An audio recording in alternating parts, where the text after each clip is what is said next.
चलो बच्चों शुरू करते हैं ना। अब हम पढ़ाएंगे तुम लोग को रासायनिक बलगति, ठीक है।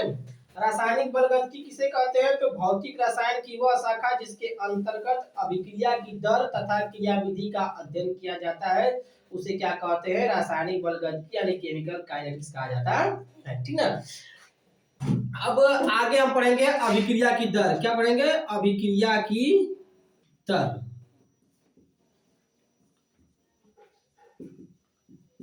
या वेग। क्या पढ़ेंगे? वेग। ये रहा रेट। क्या रहा? रेट। तो किसी भी अभिक्रिया में एकांक समय अंतराल में अभिकारक या उत्पाद की जो सांद्रता में परिवर्तन होता है उसे क्या कहते हैं? अभिक्रिया की दर या वेग कहा जाता है। एकांक समय अंतराल में किसी भी रासायनिक अभिक्रिया में अभिकारक या उत्पाद की सांद्रता में जो परिवर्तन होता है उसे अभिक्रिया की दर या वेग कहा जाता है। देखो जैसे मान लो लिखिए हम ए और ये रहा उत्पाद, प्रोडक्ट, ठीक ना। तो लिखेंगे दर। दर का मतलब होता है रेट। क्या लिखते हैं? रेट। अभिकारक या उत्पाद की सांद्रता में परिवर्तन बटा में समयांतराल। क्या होता है? समयांतराल, ठीक ना। तो अभिकारक या उत्पाद की सांद्रता में परिवर्तन और समय का जो अनुपात होता है वो अभिक्रिया की दर कहलाती है, ठीक ना। अब अभिक्रिया की दर की लिखते हैं मात्रक। क्या लेंगे? मात्रक। अभिक्रिया का दर का मात्रक क्या होता है?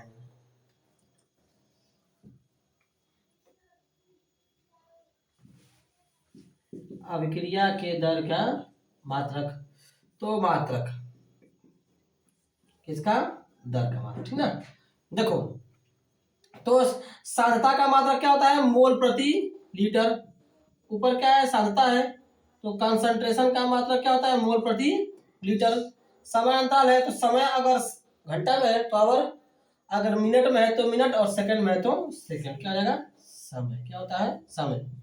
इस प्रकार इसका मात्रक क्या होता है? मोल लीटर इनवर्स, और ये क्या हो जाएगा? समय इनवर्स, ठीक ना। मोल लीटर इनवर्स और समय इनवर्स अभिक्रिया की दर का क्या हो जाएगा? मात्रक, ठीक। अब देखो अभिक्रिया की जो दर होती है हम दो प्रकार से ज्ञात करते हैं। अभिक्रिया की जो दर होती है वो दो प्रकार से ज्ञात करते हैं। एक होता है हमारा औसत दर। क्या होता है? औसत दर। और दूसरा होता है तात्क्षणिक दर। क्या होता है जी? तात्क्षणिक दर, ठीक ना। औसत दर किसे कहते हैं? तो किसी निश्चित समय अंतराल में, किसी निश्चित समय अंतराल में एकांक समय में अभिकारक या उत्पाद की जो सांद्रता में परिवर्तन होता है उसे क्या कहते हैं? औसत दर कहते हैं, एवरेज रेट। क्या होगा? किसी निश्चित समय में, किसी निश्चित समय में, ठीक ना। किसी निश्चित समय में एकांक समय अंतराल में अभिकारक या उत्पाद की सांद्रता में जो परिवर्तन होता है उसे क्या कहते हैं? औसत दर कहते हैं। यानी औसत दर का अगर हमको लिखना होगा फार्मूला तो औसत दर बराबर लिखेंगे सांद्रता में परिवर्तन बटा में समयांतराल। कहेंगे सांद्रता में परिवर्तन बटा में समयांतराल, ठीक ना। ये होता है औसत दर। चलो एक अभिक्रिया लिखते हैं, सिंपल सा लिखेंगे ए प्लस बी, सॉरी ऐसे करते हैं ए और ये रहा उत्पाद। क्या हो जाएगा? उत्पाद। अगर हमको लिखना है औसत दर, करेंगे औसत दर अभिकारक के लिए। तो औसत दर लिखेंगे तो क्या होगा? Minus delta A upon delta T ना। यानी कंसंट्रेशन ए के लिए अगर हम दर निकालते हैं तो औसत दर बराबर क्या होगा? Minus delta A upon delta T, ठीक। एग्जांपल और लिखते हैं, देखो ये रहा ए प्लस बी, ये क्या हो जाएगा सी। तो हम दर निकालेंगे, कौन सा दर निकालेंगे, औसत दर। तो औसत दर हम बताए हैं डेल्टा ए अपान क्या हो जाएगा डेल्टा टी। अभिकारक का जो औसत दर क्या होता है माइनस होता है, और उत्पाद का औसत दर क्या होता है प्लस में होता है, क्योंकि समय के साथ क्या होता है ये घटता है। बराबर लिखेंगे बी के लिए तो minus delta B upon delta T. अगर लिखते हैं सी के लिए तो क्या होता है delta C upon delta T. ठीक ना, ये होता है हमारा औसत दर। ठीक, चलो अब आगे देखते हैं तात्क्षणिक दर। ठीक, क्या होता है तात्क्षणिक दर। तो औसत दर का परिभाषा होता है किसी निश्चित समय में एकांक समय अंतराल में अभिकारक या उत्पाद की सांद्रता में जो परिवर्तन होता है उसे क्या कहते हैं तात्क्षणिक दर का, सॉरी औसत दर कहते हैं। और तात्क्षणिक दर क्या होता है किसी क्षण, किसी क्षण, किसी क्षण का मतलब होता है बहुत ही स्मॉल टाइम। क्या होता है बहुत ही स्मॉल टाइम। किसी क्षण एकांक समय अंतराल में अभिकारक या उत्पाद की सांद्रता में होने वाले परिवर्तन को क्या कहते हैं तात्क्षणिक दर कहा जाता है। यानी तात्क्षणिक जो दर होता है, तात्क्षणिक दर जो होता है वह होता है समानुपाती लिमिट टेंडिंग टू जीरो औसत दर। क्या होता है जी औसत दर। ठीक ना, क्या है तात्क्षणिक दर समानुपाती लिमिट, क्योंकि हम क्या निकाल रहे हैं किसी क्षण निकाल रहे हैं। क्या निकाल रहे हैं किसी क्षण। तो जब किसी क्षण निकालेंगे तो क्या होगा टाइम बहुत क्या होगा छोटा, क्या होगा टाइम बहुत छोटा होगा। जब वो टाइम छोटा होगा तो क्या होगा डेल्टा टी टेंडिंग टू क्या हो जाएगा जीरो। ठीक है, तो क्या होगा डेल्टा टी। तो जो ये वाला समय है बहुत छोटा है, क्या है बहुत ही छोटा है। तो अगर मान लो किसी भी अभिक्रिया के लिए हमको निकालना है तात्क्षणिक दर, मान लो एक उत्पाद है ए, क्या है सॉरी अभिकारक क्या है ए है। तो अगर हम निकालेंगे तो क्या होगा limit delta T tending to zero delta A upon क्या हो जाएगा डेल्टा टी ना। तो तात्क्षणिक दर बराबर क्या हो जाएगा limit delta T tending to zero delta A upon delta T, जहां डेल्टा ए अपान डेल्टा टी क्या है औसत दर है। क्या है औसत दर है। अब अगर समय को हटाना है तो क्या करेंगे डी ए अपान क्या कर देंगे डी टी, क्या कर देंगे डी अपान डी टी। ये क्या हो जाएगा तात्क्षणिक दर। क्या होता है जी तात्क्षणिक दर। लेकिन हम किसी अभिक्रिया में तात्क्षणिक दर नहीं निकालते, क्या निकालते हैं औसत दर। क्या निकालते हैं औसत दर। कोई भी रासायनिक अभिक्रिया पढ़ेंगे अगर उसका हम दर निकालते हैं तो क्या निकालेंगे औसत दर निकालेंगे। क्या निकालेंगे औसत दर। और तात्क्षणिक दर क्या निकालते हैं तो तात्क्षणिक दर बराबर limit delta T tending to zero into average rate, क्या होता है औसत दर। ठीक है, समझा क्या ना। चलो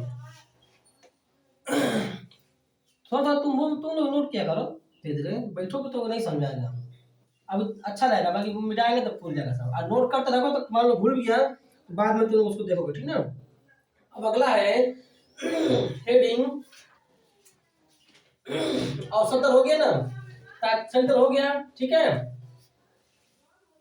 उसके बाद एक क्वेश्चन लिखो, तो एक प्रश्न लिख लो। हो गया बोले प्रश्न लिखो।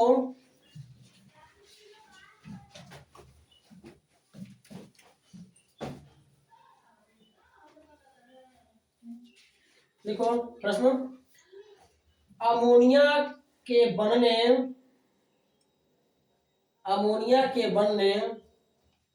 में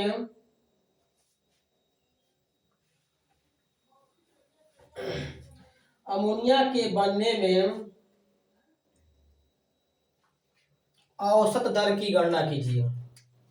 प्रश्न है कि अमोनिया के बनने में औसत दर की गणना कीजिए। ठीक है ना, हम अब क्या लिख रहे हैं N2 प्लस 3H2 2NH3। करो करना।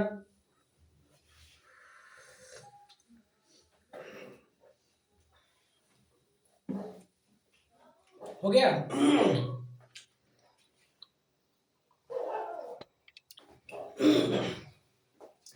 देखो निकाल रहे औसत दर। औसत दर,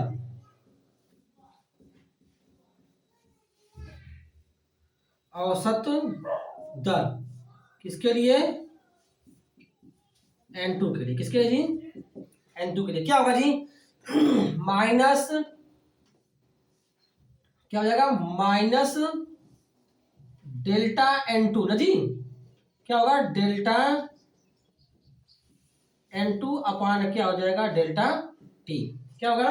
माइनस डेल्टा N2 अपान डेल्टा T। ठीक है, ये किसके लिए हो गया?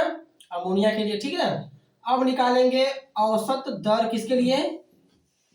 H2 के लिए। ठीक ना। देखो ये जो गुणांक होता है वो आता है कहाँ पे? बटा में, है ना। जो भी गुणांक होगा वो कहाँ जाएगा? बटा में आ जाएगा। ठीक ना। 1/3 तो क्या हो जाएगा? डेल्टा H2 अपन क्या हो जाएगा? डेल्टा T H2 के लिए। अब निकालेंगे औसत दर किसके लिए? अमोनिया के लिए। किसके निकालेंगे? अमोनिया के लिए। तो क्या हो जाएगा? 1/2 डेल्टा NH3 अपान क्या हो जाएगा? Delta T। क्या हो जाएगा?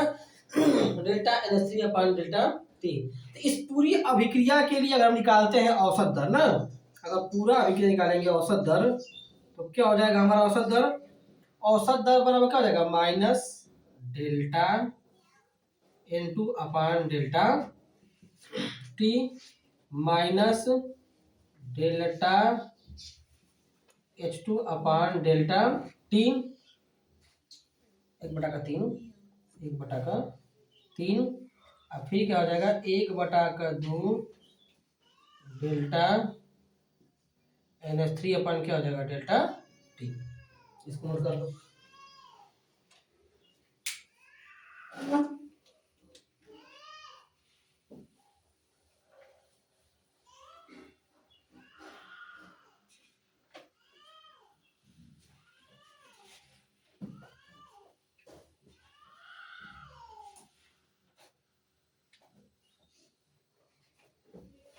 हो गया।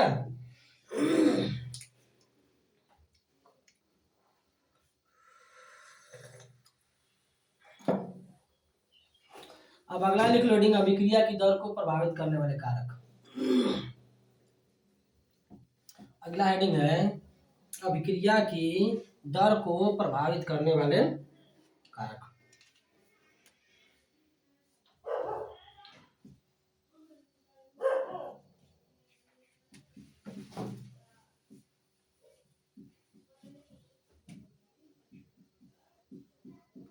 प्रभावित करने वाले कारक ना। अभिक्रिया की दर को क्या क्या प्रभावित करता है? देखो फर्स्ट है अभिकारक की प्रकृति। अभिकारक की प्रकृति, ठीक ना।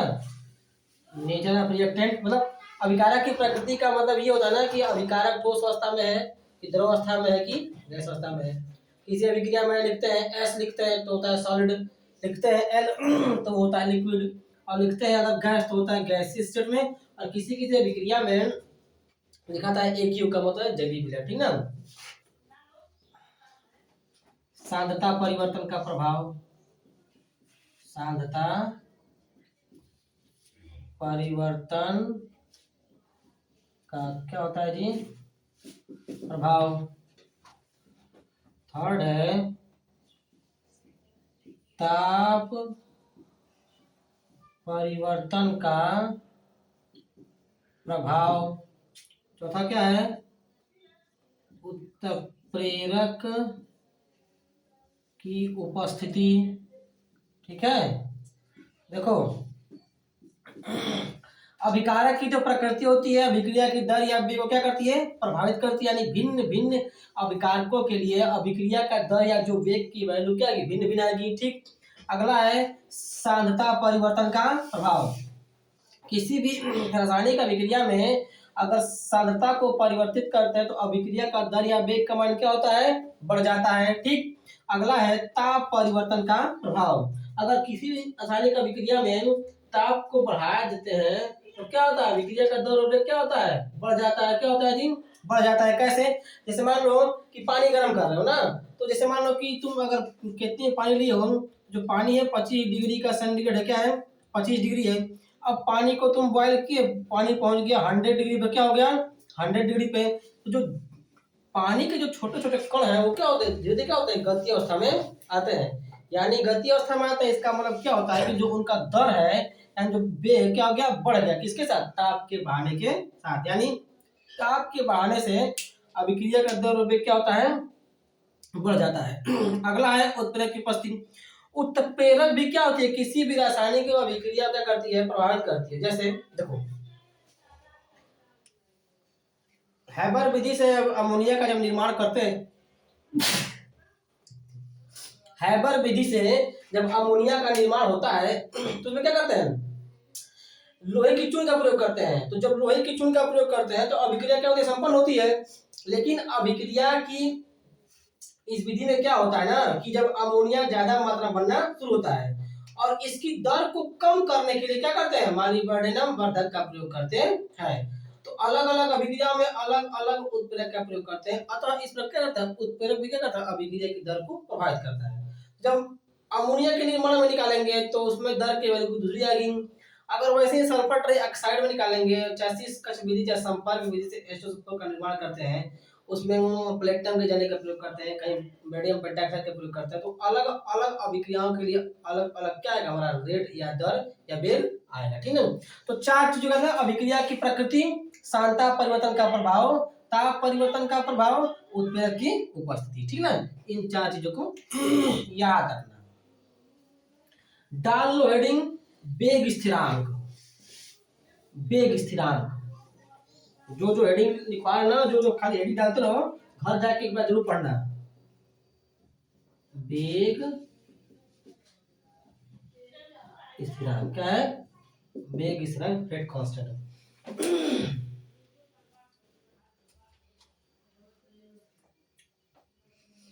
ठीक है।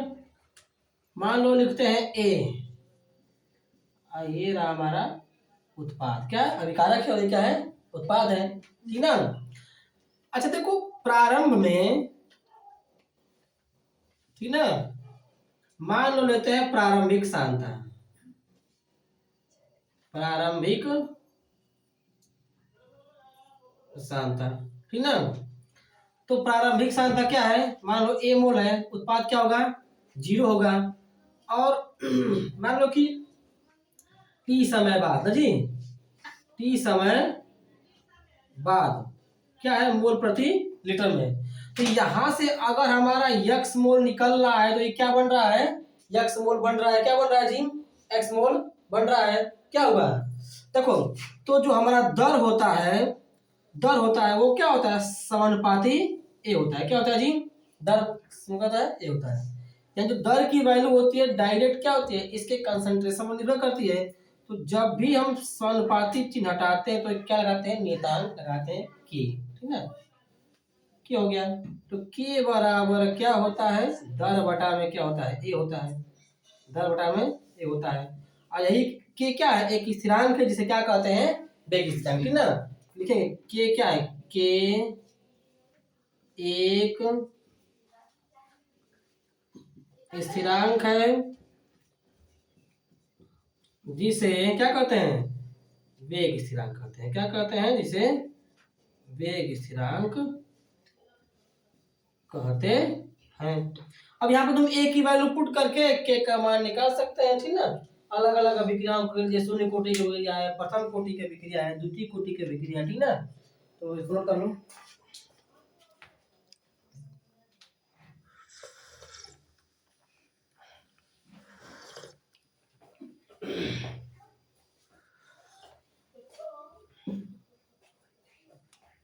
जहां लिख दो यहाँ पे, जहां के क्या है, वेग स्थिरांक, क्या है, क्या है, वेग स्थिरांक।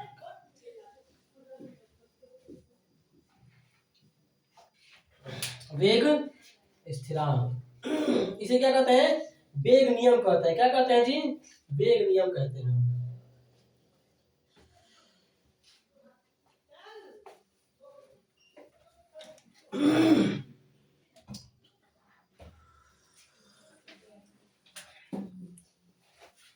अब देखो कैसे हम निकालते हैं अलग अलग अभिक्रियाओं के लिए वेग स्थिरांक का मात्रक, ठीक ना। देखो जैसे अभी हम लिखवाए हैं, दर बराबर होता है के, और ये क्या है, एक किसी अभिक्रिया के लिए क्या है, साध्यता है। और टू दी पावर क्या कर देंगे, n कर देंगे, क्या करेंगे, n करेंगे। हम n कोटि की अभिक्रिया के लिए वेग का मान निकाल रहे हैं, तो k बराबर क्या हो जाएगा, दर बटा में a to the power n, ठीक ना। देखो दर, जो दर है वो क्या है, दर का मात्रक बताया अभी, उसका होता है मोल लीटर इनवर्स, और ये क्या है, समय इनवर्स। बटा में जो नीचे है वो क्या है, मोल प्रति लीटर है, तो मोल प्रति लीटर की घाते क्या हो जाएगा, यन हो जाएगा।